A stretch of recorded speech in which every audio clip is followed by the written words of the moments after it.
The views and opinions expressed on the Nova Society are those of the panelists and guests and do not necessarily reflect the views or opinions of the Phoenix Research Institute or any institution which any panel member is associated. Reproduction or dissemination other than for the purpose of education or information without the express written permission of the Phoenix Research Institute or Nova Society Media is strictly prohibited. Podcast. I'm your host, Dr. Brooklyn Ann Weldon, and I'm here with the panel, Dr. Scott Gershwer and Dr. Mark Bount. So, gentlemen, what is most on your mind? All right, let's go to one last thing real quick. Good. We didn't even get to the Mets. No, we didn't get to the Mets. All right, quick on the Mets. Juan Soto, Scott. Oh. You know, it's a lot of money. It's a lot of years. And, hey, bless his heart, you know. I read today that the only player at age 25 that you could compare Juan Soto to is Ted Williams. Really? And the writer in The Athletic backed it up with the numbers and said the potential that he has to have him for this prime period of his career should be that impactful. And they're comparing him to Ted Williams. So I'm thrilled. It's not my money. I want him to go out and I want him to sign Pete. I want Pete back in, you know, on the other side of the Soto sandwich from Lindor. Soto, Pete, Alonso. Oh my God, that is great. And then, you know, they need to go out and get some pitchers. I hear Sean Manaea has come. They'll try to get him back. And, you know, we'll see what else they do. But, you know, they're in it to win it. And look, I mean, I don't have to tell you. You win in New York. The 86 Mets, like, you know, all these, it seems like it was yesterday to me. And, you know, when I think of that team, and I'm like, you know, that was just so great. And it wasn't even my favorite year. The year before was. But, you know, I love the 85 Mets even more than the 86 Mets because Doc was so crazy. And it was just, you know, it just puts a little bounce in your step when you're a New Yorker and the Mets are doing really well in a way that I don't think the Yankees could ever do. So invest. And I know he's building like a casino right next door to Citi Field that's going to be so full of people that, you know, it's almost laughable to think about the amount of money he's going to make from that this is like nothing, you know, to him. It's like, you know, digging in your couch and finding a little change. Yeah. Yeah, I mean, just think about it. And you think of this lineup. And if I'm managing the Mets, Lindor leading off, Nimmo batting second, Vientos batting third, Soto batting fourth, Pete batting fifth. That's a nightmare lineup that you got to go through, and not even hopefully the catcher Alvarez will get back on track. Who knows if they're going to keep the second baseman, the squirrel, if they keep him, because he was a batting champion 2 years ago. Mm-hmm. I mean, if he comes around, then the only thing left is pitching. Yep. And okay. And you've got plenty of people that you can plug in to the outfield, that those last two spots or whatever that you've got to have that are still good players. So yeah, this is in my mind the making of a dynasty, which you've never seen the Mets do. They've never fought for the future. They've always just sort of, you know, let's just get this year done and over with. We'll hold our breaths, hope something good happens, and okay, we'll go from there. But this is actually building something that could be a dynasty like the Yankees could. But as a good New York Mets fan, I'm holding my breath because who knows? Soto could go to spring training, break a leg, and be sidelined for the next 2 years because you know what? The Miracle Mets, the miracles don't happen for them that often. So who knows what will really happen. But I totally agree with you. They've got to find pitching. Senga comes back. It would be nice if they keep Manaea. That would definitely be a good thing. Quintana, I don't know what their plan is with Quintana. But, I mean, he was generally solid last year. Peterson looked good. Hopefully he continues to look good. And yeah, get another frontline number one pitcher in there to complement that out. And they've got to be the odds-on favorite to win the National League East and the World Series this coming year. Or at least to be able to compete with the Dodgers, who are also going out there and getting crazy. Well, yeah. I was listening. Gary Cohen was on Sports Center, and he said, "Those who have the most money win, and we have the richest owner in all of baseball." It's beginning to show, and yeah. And that's quite. And the nice thing about the contract with Soto is, it's for 15 years, but there's a clause in it after 5 years where they could be off the hook. He could decide to move on or whatever. So they're getting him in his formidable years. And again, the big thing is just knock on wood that he stays healthy. And there's nothing to say that he won't. I will say this: he's a great hitter. There's no doubt about it. I'm not as impressed with his fielding. No. I'm not impressed with his fielding at all. I mean, I watched him during the Mets Yankees series, the 4 games that they played, and he didn't play a really good right field. I mean, But it's right field. It's right field, man. I think I used to get put out in right field. That's where they put guys like us. So it's let him hit. He's only there to hit. But look, in the history of baseball, only 2 hitters have ever had a walk rate above 18% through age 25, with 2,500 plate appearances. Guess who? Ted Williams at 18.9% and Juan Soto at 18.8%. Here's the OBP plus, right?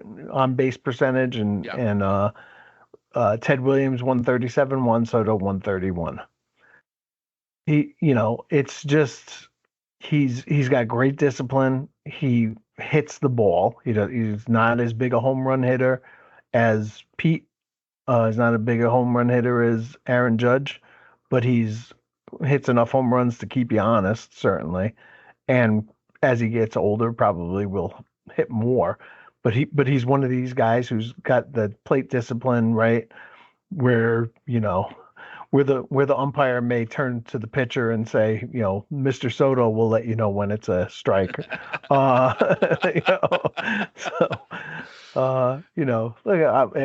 I'm thrilled. I really am, and I'm so rarely thrilled in the off season, so it feels good. Yeah. Now it will be interesting to see if they re-sign Pete Alonso. That will be interesting. I think they should. I mean, let's face it. What they paid for Soto, Pete Alonso's almost a bargain. Right. Pete's going to want what, $200 million for 10 years? Okay, yeah, why not? Yeah, well, whatever.